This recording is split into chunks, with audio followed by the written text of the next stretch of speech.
If one day you're playing outdoors and suddenly a bullet hits you, seemingly out of nowhere, what should you do to maximize your chances of survival?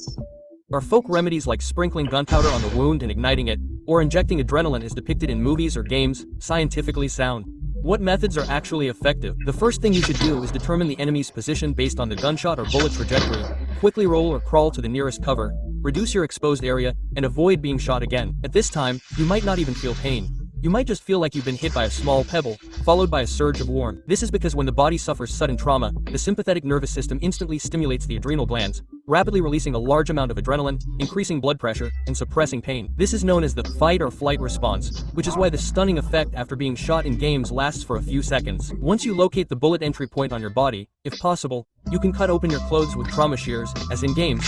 If not, tear them open to easily examine the wound. If the bullet passes through the body, creating a through-and-through wound, the exit wound is usually larger and more likely to damage arteries. Therefore, in an emergency, you can use a belt to tightly bind the proximal end of the limb to stop the bleeding. Because the muscles and bones here are relatively simple, the binding will be tight but not constricting enough to cause necrosis. Even if your lower leg is injured, you should bind it at the base of your thigh. The same method can be used for all limbs, giving you about 50 minutes of reaction time. But be careful not to use thin cords for binding, as this will greatly increase the risk of tissue hypoxia and necrosis. If the bullet is lodged in the body, causing a penetrating wound, leave it there for now. Your main task is still to stop the bleeding. When outdoors, you may not have clean gauze available as in games, so you won't have the option of packing the wound. In this case, try to use clean, lint-free clothing or socks to apply pressure to the wound. If you are a woman, sanitary pads are a better option. Do not change the dressing even if it becomes soaked.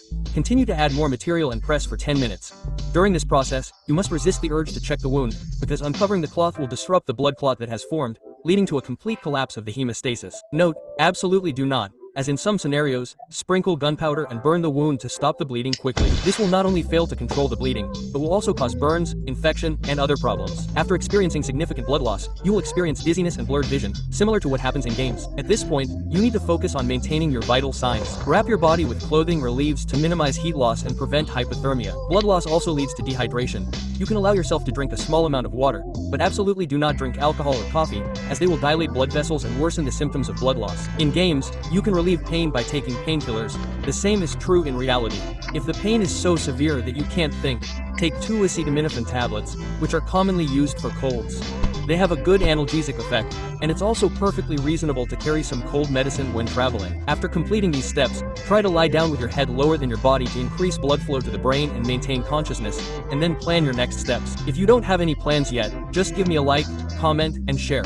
Another thing to note is that when you suffer too many injuries and experience negative effects in the game, your character can use an adrenaline shot to regain consciousness. However, this should be used cautiously in real life when experiencing excessive blood loss, because regaining consciousness through increased blood pressure can also cause wounds that have already healed to bleed again. Besides, you probably won't be carrying an adrenaline shot with you when you go out. Aside from the fact that you might end up with more needle marks than bullet holes after a game, the healing process in the dark zone is quite realistic. After being hit by a bullet, you first need to use a bandage to stop the bleeding, then use the trauma scissors in the surgical kit to cut open your clothes, use the scissors to clean the wound, then suture it with a zip-up bandage, and finally take 2 painkiller pills to recover from the shock. The entire process involves dodging bullets while performing surgery on yourself, which is why playing the dark zone feels as tense and exciting as being on a battlefield. Moreover, your character might be more health conscious than you, because they'll cry out in pain, drink water when thirsty, eat when hungry, and even take care of their lungs when the air quality is poor, constantly reminding you to take care of yourself in your daily life. The Dark Zone officially launched on April 29. After you experience it, you'll realize that the medical system will punish every player who doesn't bring a medical kit to the battlefield. Bandages and painkillers are your true wealth when trying to safely extract from the battlefield.